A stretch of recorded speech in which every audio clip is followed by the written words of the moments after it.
UFO living image active and reactive to photos and videos taken from Earth. Observer M.clap. Extraterrestrial living images. With an active and reactive memory in timeless and intergalactic dimensional parallels. Observer detection exploration M.clap. Time 10:22 a.m. Date September 3rd, 2025. Buznica, Morocco.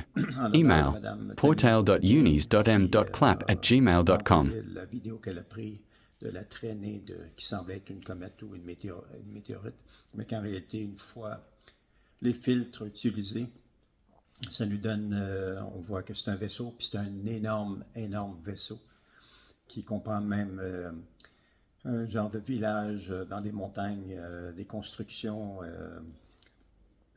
et différentes choses qu'on peut voir, même comme une section, comme un cimetière, où il y a une croix avec une section qu'on peut voir dans un cimetière ici, un cimetière catholique, puis à côté, on peut voir aussi un sphinx dans une autre petite section, c'est comme un ensemble d'acquisitions, probablement de réceptions qui ont fait dans différentes époques, des extraterrestres qui sont dans notre espace, qui utilisent des systèmes pour se camoufler derrière des nuages, même qui sont invisibles probablement par l'utilisation d'effets miroirs, etc. Donc, je reviens sur la vidéo sur laquelle l'expérience que j'ai faite ce matin. Ce matin, on est le 3 septembre 2025 aux résidences Océan Salam Buznica, concernant la vidéo envoyée par Mme Tammy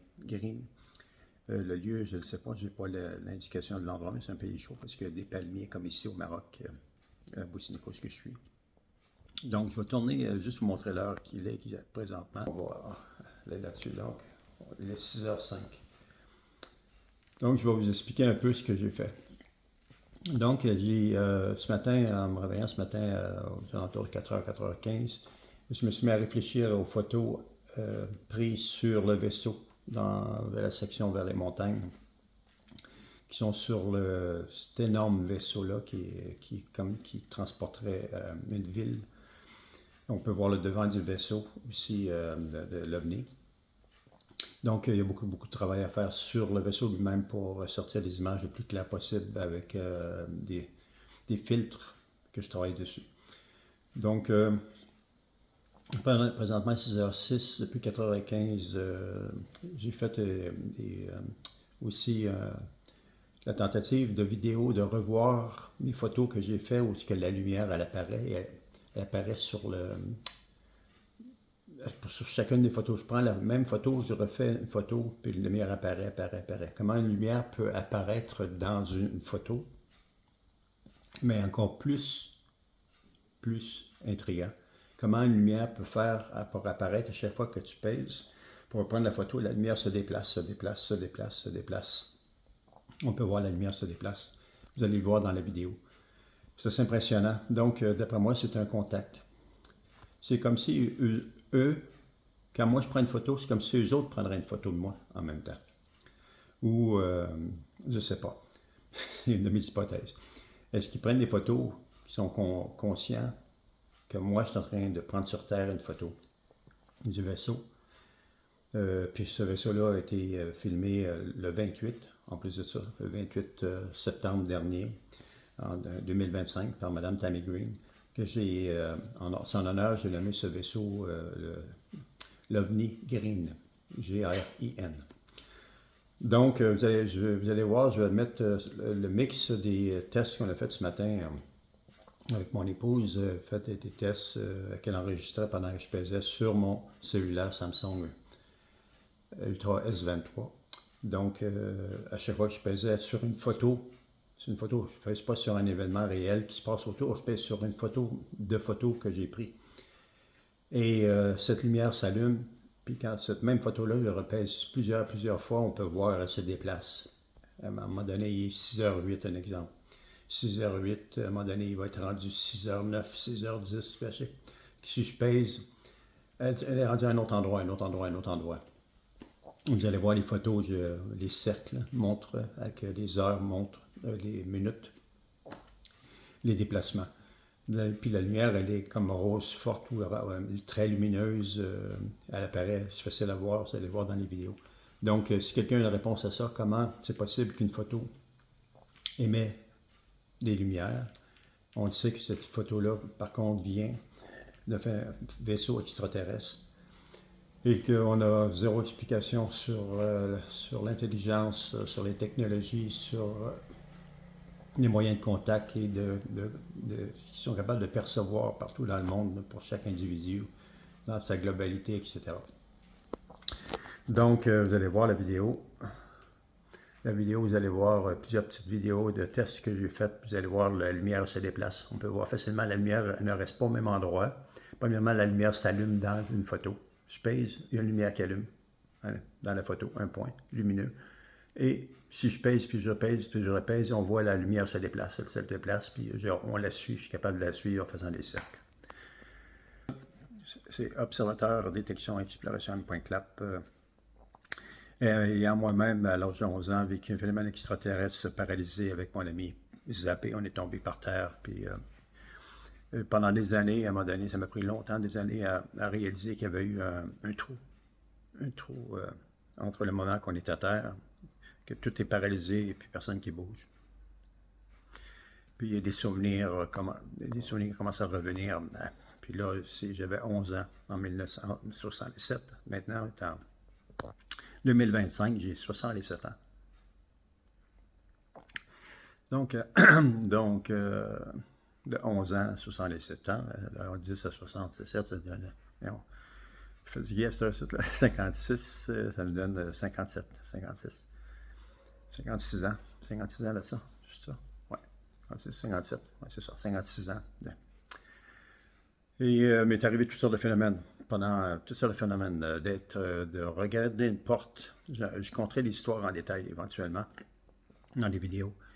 Être devant une porte où il y a une fenêtre, puis cette fenêtre-là donne un effet de noirceur, comme de miroir, quand tu te regardes, parce que c'est la noirceur.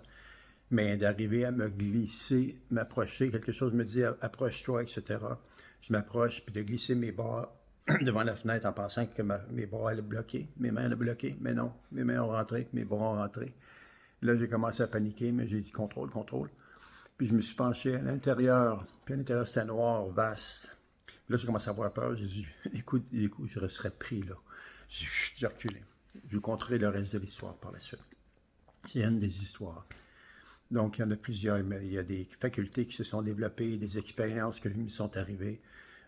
Encore un extraterrestre, avant que je m'en vienne ici au Maroc en 2014, moi je suis venu en juin 2024. Mais dans les 2-3 mois auparavant, paralysé dans mon lit, petit extraterrestre, 2 extraterrestres à côté de mon lit. Un au-dessus de ma tête. Au-dessus de mon oreiller, il y avait un espace, un petit, un autre un peu plus grand à ma droite.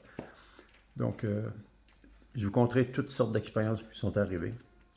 Puis, ce qu'on peut dire, c'est que il y a un contact, des contacts ont réellement commencé. Le monde, des milliers de personnes dans le monde commencent à se réveiller. Tous ceux qui ont eu des gènes imposés, installés, un mix qui s'est fait, même si ça fait des milliers d'années, qui ont passé de génération en génération, même s'il y a des gens qui sont décédés, mais qui ont passé à leurs enfants, etc., les générations sont passées, toutes ces personnes-là à travers le monde sont en train de se réveiller et ont commencé il y a quelques semaines, quelques mois, puis ont eu des phénomènes à travers le temps, mais qui commencent à se réveiller, être mis en fonction pour être en contact avec ce phénomène extraterrestre dont j'en fais partie. Je peux m'en rendre compte moi-même, toutes sortes de choses qui arrivent. Et je veux partager avec vous parce que je partage pour tous ceux qui ont vécu ça, pour ceux qui y croient. Très bien, ça vous donne un peu plus de ce qui se passe. Ceux qui n'y croient pas, c'est correct. Je respecte, vous avez le droit de croire comme de ne pas aimer. Il y a des choses que j'aime pas, donc on a le droit de ne pas aimer aussi. Le phénomène extraterrestre, de ne pas y croire, de ne pas en vouloir, etc.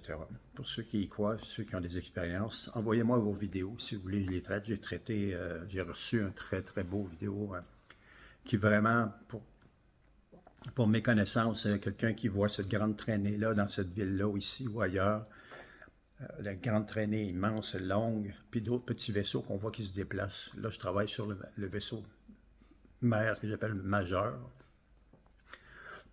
Mais quand on commence à utiliser les filtres pour dégazer, donc enlever ce camouflage-là qui est très difficile par section. On finit par voir le vaisseau, on finit par voir ce qu'il y a sur le vaisseau qui n'est pas qu'un vaisseau, mais qui est une montagne, qui est un village, qui est une ville qui se déplace sur une montagne, etc. On voit plein de choses. Puis pour revenir à cela, c'est dans il y a une petite section. Une section, là, c'est section, la section lumière. Section lumière. Petite section plus haut, très difficile, a été très difficile, avec des filtres à enlever, à ramener, à voir aller un peu plus au devant. Mais là, j'ai commencé à rentrer dedans là, hier, mais c'était juste tout le temps opaque. Mais quand je pesais dessus, une lumière commençait à s'allumer. Quand je pesais sur prendre une photo, une lumière s'allumait. Puis aujourd'hui, ce matin, hier, j'ai pensé à des choses. Hier, on a fait des tests. Aujourd'hui, j'ai décidé de faire un test, voir si cette lumière-là, elle vient de l'intérieur du cellulaire, puis elle projette ça dans l'écran. Non, c'est pas ça du tout. Quand je pèse sur c'est pas fait de même, le système n'est pas fait comme ça. Mais quand je pèse pour chaque fois que j'ai pesé, je pèse sur le bouton. Quand je suis dans mettons, exemple, mettons, du vaisseau, OK. Puis l'image, elle est toute bleue. Elle peut être blanche, etc., mais bleue. Bleu, plus facile pour voir cette lumière-là. Donc, c'est bleu. Mais quand je pèse dessus pour prendre une photo, dès cette photo-là, une lumière s'allume. Mettons un exemple ici. Pouf. Si je repèse encore, oups, elle est rendue là. On la voit, elle est rendue là. Si je pèse encore, elle est rendue là. La lumière se déplace. Si elle se déplace, on peut voir ces déplacements. Comment une lumière peut se déplacer? C'est pas en direct, je suis en train de filmer, je suis en train de prendre une photo. Puis dans cette photo-là, il y a du mouvement. Et ce mouvement-là, il n'est pas fixe, il se déplace. Puis j'ai remarqué tantôt, en regardant à nouveau aussi, j'ai remarqué qu'il y avait comme une lumière majeure aussi, qu'on peut voir dans une des vidéos, petites vidéos qu'on a faites. Il y a une lumière comme majeure, puis ensuite tu vois la lumière, une deuxième lumière, pouf, puis après ça, cette lumière principale-là, la lumière, elle se déplace chaque fois que je pèse sur. Et ensuite, il n'y a plus de lumière, il y en a une qui se déplace partout. On peut suivre en pesant. Oh, elle est rendue là. C'est quelqu'un scientifique, la NASA, de l'informatique, les spécialistes en astronomie, de la photographie, peut expliquer ce phénomène extraterrestre, parce que c'est extraterrestre. On ne va pas en croire, là, que c'est un défaut technique. Une lumière qui se déplace, c'est capable de suivre à chaque fois que tu pèses. Puis quand tu rentres, tu finis par rentrer dans les photos, puis que tu vois les structures, et que tu vois que c'est pas qu'un nuage. Non, on ne passera pas une, là. Ça ne marche pas comme ça. Avec les expériences que j'ai vécues, puis ce que je suis capable de voir, puis les vaisseaux que j'ai filmés, qui sont clairs, puis qu'on peut voir. Je vais terminer là-dessus.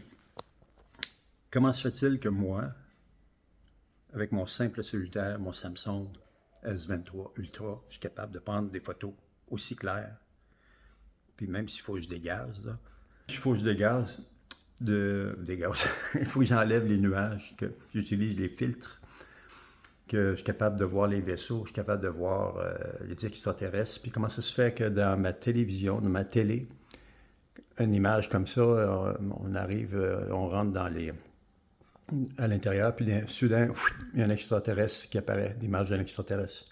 Donc les extraterrestres ont commencé à mettre en fonction, à prendre des contacts directs avec l'humanité.